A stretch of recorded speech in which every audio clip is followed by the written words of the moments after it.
assume that each one child is equally likely to be boy or girl. In a family has two children, what is the conditional probability that both are girls as given that?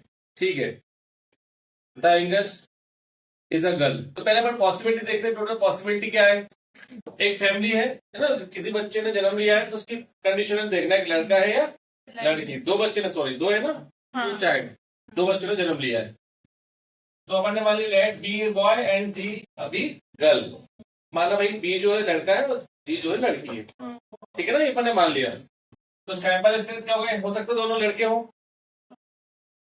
Boy boy, या दोनों लड़के, एक पहला लड़का हो फिर girl हो, girl हो और बॉय हो, या दोनों लड़की हो. ये पॉसिबिलिटी होगी.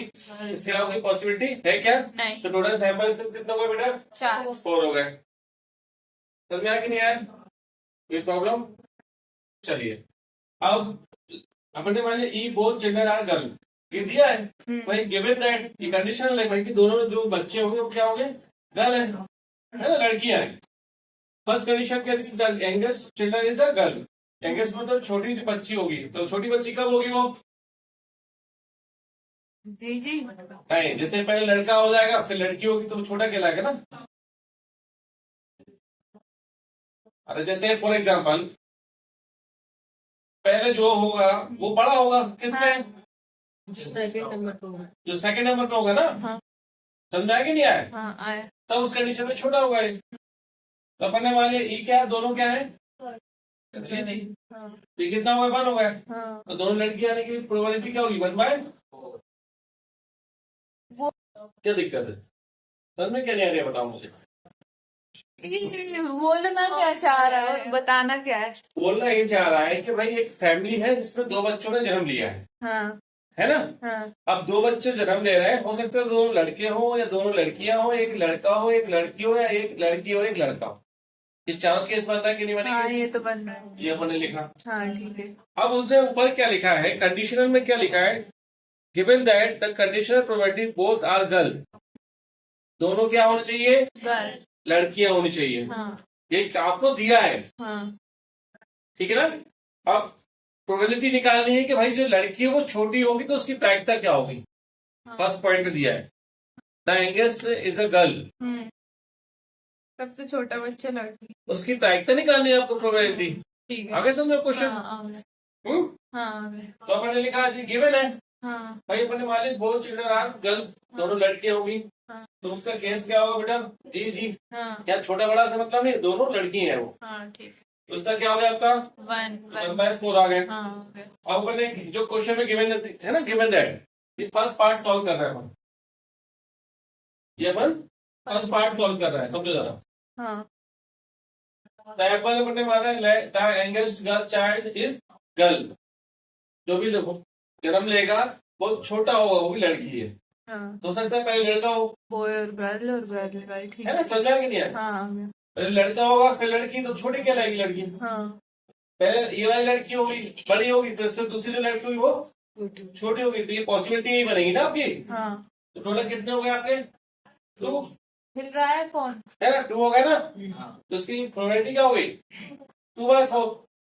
समझ आया कि नहीं आया? ई इंटरसेक्शन ऑफ एप्पल निकाला अपन ने.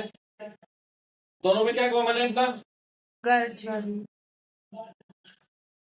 उसकी प्रोबेबिलिटी क्या होगी? बना गया. क्या 1/4. समझ आया नहीं यार? कंडीशनल क्या हो? P E bye Apple. P E intersection of Apple upon P Apple. Value put कर दी. इसकी वैल्यू कितनी? 1/4. 1/4 है ना ये? अच्छा है. अरे ये गिवन है, प्रोबेबिलिटी 1/4 भूल गए. ये तो इंटरसेक्शन निकाला ना वरना. ये कितना है भाई? अच्छा. ठीक है. ये 1 है ना आपका. प्रोबेबिलिटी क्या होगी? 1/4 होगी ना. ठीक है. और पी एप्पल कितना है आपके पास? तो 4 से 4 क्या हो गया आपका? 1/4 आंसर आ गया. चलो सेकंड देखो. सेकंड केस इसका एटलीस्ट 1 इज अ गर्ल. एक बच्चा लड़की होनी है ना. सेकंड केस में बोला एटलीस्ट 1 इज अ गर्ल, मतलब एक लड़की होनी चाहिए ना. बड़ी भी और छोटी भी दोनों. कैसे भी हो, तीन होंगी है ना. तो अपन ने बोला let add to at least one is a girl, girl at least one is a girl. ये अपना एक्ट पार्ट हो गया, अपना सेकंड पार्ट क्या, तो उसकी कंडीशन क्या होगी, boy girl, girl boy girl boy या दोनों गर्ल गर्ल। तो टोटल केस कितना होगा, 3। तो इसकी प्रोबेबिलिटी क्या होगी, 3/4। समझ में आया नहीं है। फिर ई इंटरसेक्शन ऑफ F2, तो वो सेम क्या देगा, गर्ल गर्ल वही देगा ना आपका, दैट्स 1। तो इसकी प्रोबेबिलिटी क्या होगी आपकी, 1/4। P E oblique of F2 conditional probability निकाले हैं अपन, P E intersection of F2 upon P F2। इसकी वैल्यू कितनी है अपने पास, 1/4 दैट्स 3/4। 4 से 4 कितना आ गया आपका आंसर, 1/3। क्वेश्चन नंबर 13 देखते जरा।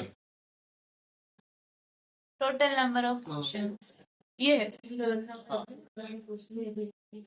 जैसे मान लो कोई भी एक एग्जाम वगैरह है या कोई मल्टीपल चॉइस एग्जाम हो रहा है आप लोगों का, तो कोई पूछ रहा है तो बोल रहा है उसमें 300 ट्रू फॉल्स वाले क्वेश्चन है, कितने, हाँ ट्रू फॉल्स। आपको जवाब देना ट्रू या फॉल्स, जिसमें 300 इजी है ट्रू फॉल्स, और 200 डिफिकल्ट है, और 500 मल्टीपल चॉइस क्वेश्चन है ना, और 500 डिफिकल्ट मल्टीपल चॉइस क्वेश्चन है। 500 800 इजी है और 400 डिफिकल्ट है। 400 डिफिकल्ट मल्टीपल है ना।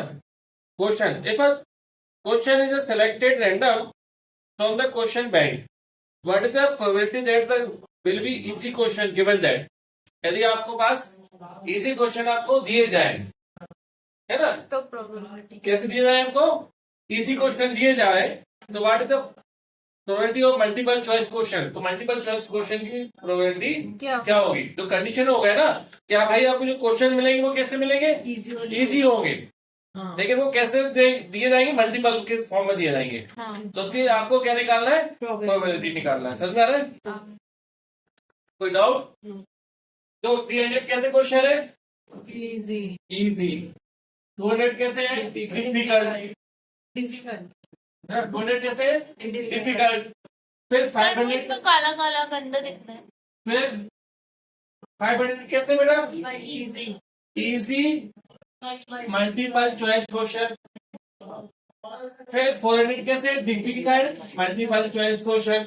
समझ में आ रहा है कि नहीं आ रहा है। तो टोटल कितने क्वेश्चन होंगे आपके पास, 1400। अब गिवन क्या है, क्वेश्चन इजी हो, ये गिवन है।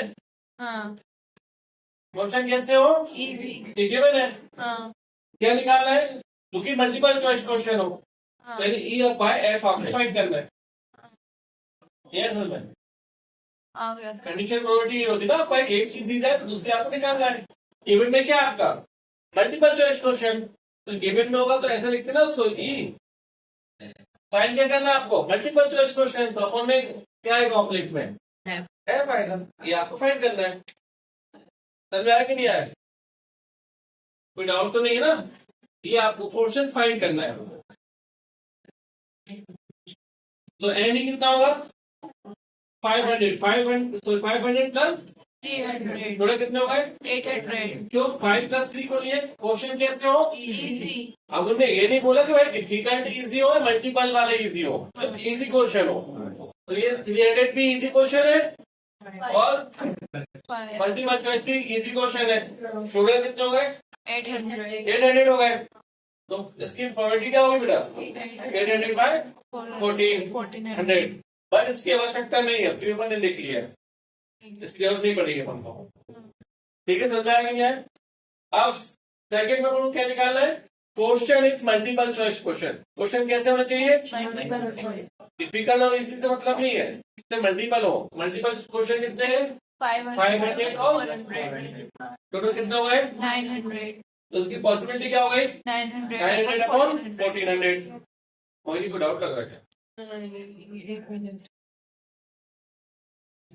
सर यहाँ से समझ आना ये 800 नहीं, ये तो प्रोबेबिलिटी निकल गई पर यहाँ इन सेकंड अपन को क्या फाइंड है, question is the multiple choice question कैसे हो, मल्टीपल तो मल्टीपल वाले क्वेश्चन बोलते हैं 500 और 500 प्लस 400 टोटल कितने हो गए, 900 इसकी पॉसिबिलिटी निकाल ली 900/1400।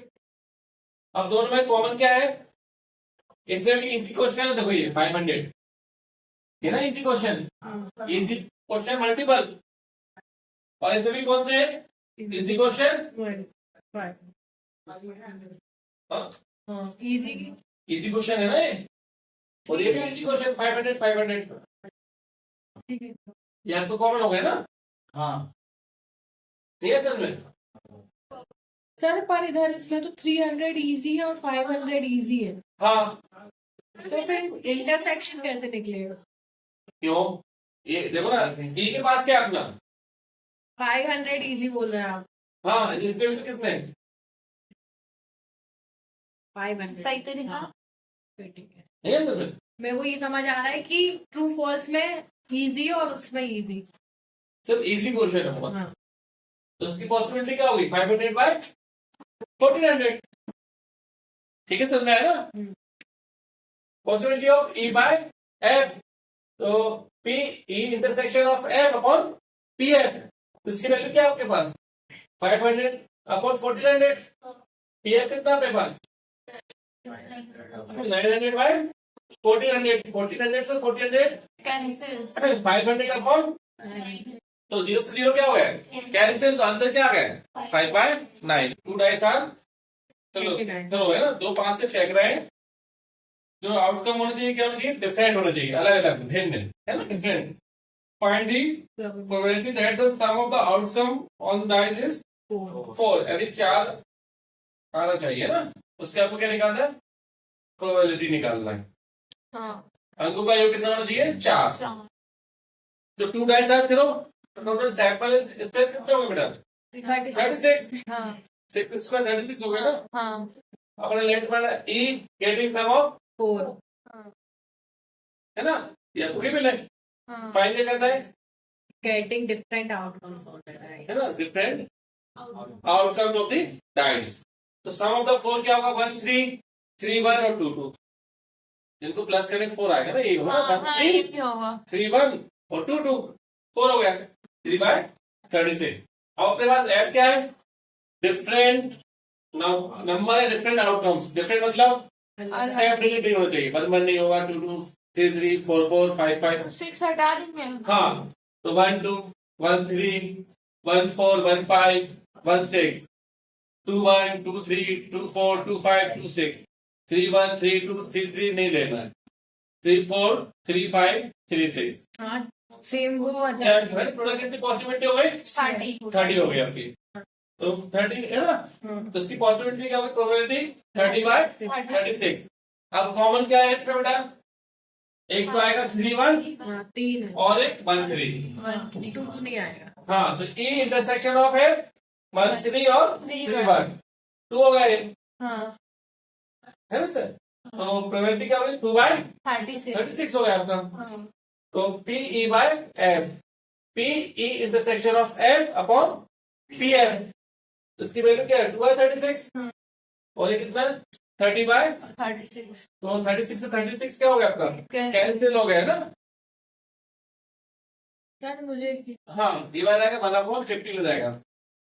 हाँ बोलो, ऐसा आपने क्वेश्चन ये है कि एक डाइट थ्रो करोगे ना तो मल्टीपल ऑफ 3 आना चाहिए, यदि वो मल्टीपल 3 आता है फिर तो डाइट फेंकना है, नहीं आएगा तो फिर आपको एक कॉइन फेंकना है, समझ आएगा कि नहीं आया, जैसे आपने डाइट थ्रो करा 3 आया तो मल्टीपल ऑफ 3 हुआ ना, 3 फिर बाद 3 2 3 पॉसिबिलिटी लिखी है अपन ने, टोटल कितनी पॉसिबिलिटी कुल संभावना कितनी है 3 1 3 2 3 3 3 4 3 5 3 6 6 1 6 2 6 3 6 4 6 5, समझ में आया कि नहीं आया,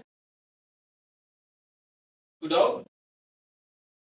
फिर यदि इन केस मल्टीपल ऑफ 3 के अदरवाइज कोई नंबर आया, जैसे 1 आया, क्या आया तो आपको कॉइन टॉस करा तो हेड आया, तो 1 हेड 1 टेल, इस पॉसिबिलिटी तो समझिए 2 head 2 tail 4 head 5 head, total कितनी पॉसिबिलिटी हुई 1 2 3 4 5 6 7 8 9 10 11 12 13 14 और 20 हो गई टोटल पॉसिबिलिटी, टोटल कितने इवेंट्स हुए बेटा, 20। इस सैंपल स्पेस आ गया, ये गिवन है शो एज अ, ये आपको फाइंड करना है ना, हाँ। गिवन क्या है At least one diamond show. At least पर टाइप शो, यानी आपको ये फाइंड करना है ई बाय एफ, है ना? हाँ ये आपको फाइंड करना है, पॉसिबिलिटी ना probability of E by F. कौन शो अ टेल, टेल कहाँ है? 1 टेल, 2 टेल, 5 टेल हाँ और 4 tail. 1 tail, 2 tail, 4 tail, 5 tail. इसकी प्रोबेबिलिटी निकालेंगे तो क्या होगी? इनकेस निकालना चाहे तो 4/20 यही होगी ना, 4/20 आएगी ना। PE is equal to 4/20। फिर एफ क्या होगा बेटा? At least 1 dice show as a 3, कम से कम एक पर 3 आना चाहिए। तो 3 1, 3 2, 3 3, 3 4, 3 5, 3 6, 6 3। कितना होगा बेटा?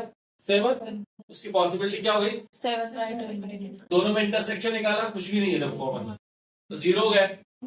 उसकी प्रोबेबिलिटी क्या होगी? 0/20 यानी 0. तो P E by F, P E intersection of F upon P F, तो 0/7/20 मीन्स 0 होगा पॉसिबिलिटी।